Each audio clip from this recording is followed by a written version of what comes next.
sorry.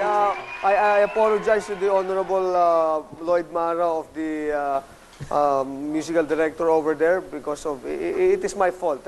Sorry, yeah. I cannot hear it. Oh, sorry, it's my fault. What an irregular night. What an irregular night. Magandang gabi po sa inyo lahat. Luzon, Visayas, and Mindanao, and those watching all over the world. Magandang gabi po. Rockman, Punk, Lloyd Man, All the Way Band, and the happy people.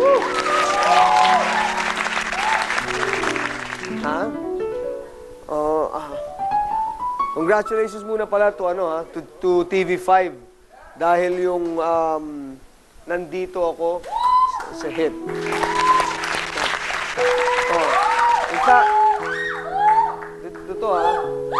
Sa sobrang hit niya, yung ngayon pa lang, meron na raw nandito ako part 2.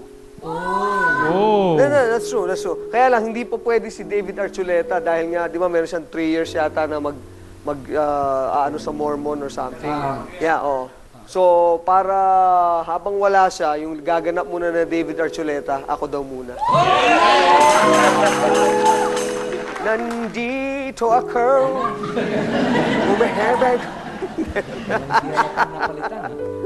Oo, di ba? Bad news muna. So, bad news. Kasi, wala nabasa nyo ba yun? Hindi na sa Guinness Book of World Records, friends, the smallest Filipino, the smallest man, the record for the smallest man alive is no longer a Filipino. The holder is no longer, hindi na Filipino yung smallest man. Pero not to worry, kasi yung smallest lady, nandito pa rin sa atin. In fact, hanggang ngayon, sa sobrang liit, di pa rin nakikita eh. Pero kilala na natin. Ang magdadala at magpapakilala, ang may kilala daw talaga, si Congressman Umali. Hindi niya lang maalala kung saan eh. Si Congressman Umali, pati nga, hindi lang, sabi niya, hindi ko alam eh. If here, chinek nga yung CCTV doon, wala. Pati doon sa CCTV doon sa kabila, wala rin. Hanggang ngayon, nagsisisi siya, may na-TV siya eh.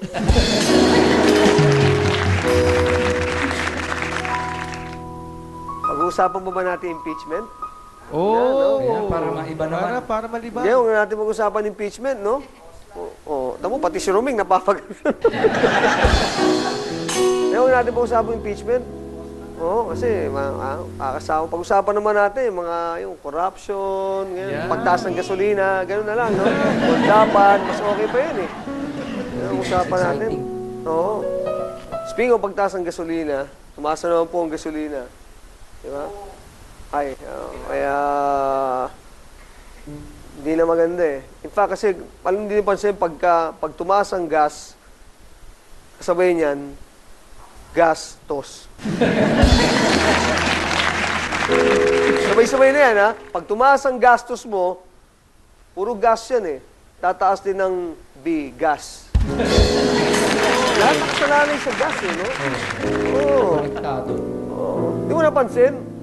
Pagtaas ng gastos mo, pagtaas ng gasolina, pagtaas ng bigas, ang pera mo, nalalagas. Gas pa rin eh. Tapos sasabihin ng gobyerno, paulit-ulit, di naman tayo maniniwala, gas-gas na.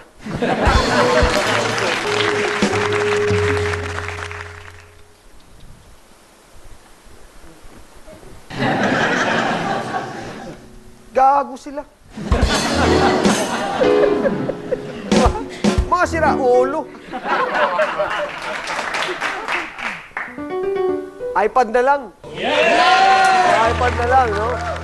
Kasi friends, since it's the Fire Prevention Month, explain namin sa inyo kung bakit pag may sunog, diba?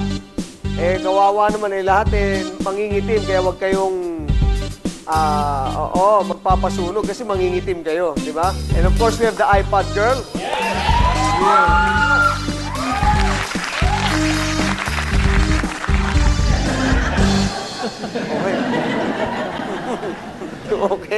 Okay. Tama ba yung premise ko? Pagka may sunog, mangingitim kayo?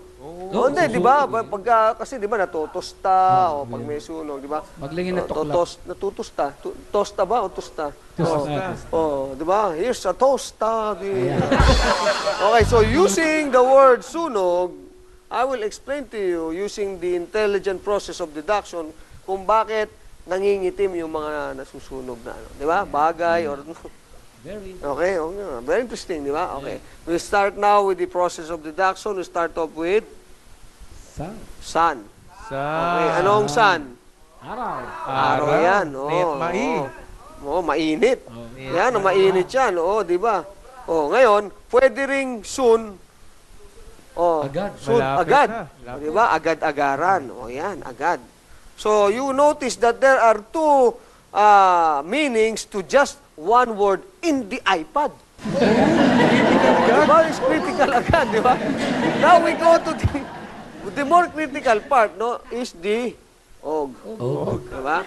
Ano yung og yan. Now, to make it more interesting, di ba?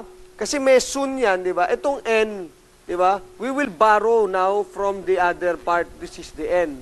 Di ba? Kasi di ba, and now the end is near. Lloyd Mara and Now the end is Jazz and Kim. So dapat ganun din may relationship yan, no? So og, 'di ba? We put down, borrow the end, it is now. Nog. Okay? Oh, nog pag dinoble mo ay nog. Sino si nog? Yan ay maitim.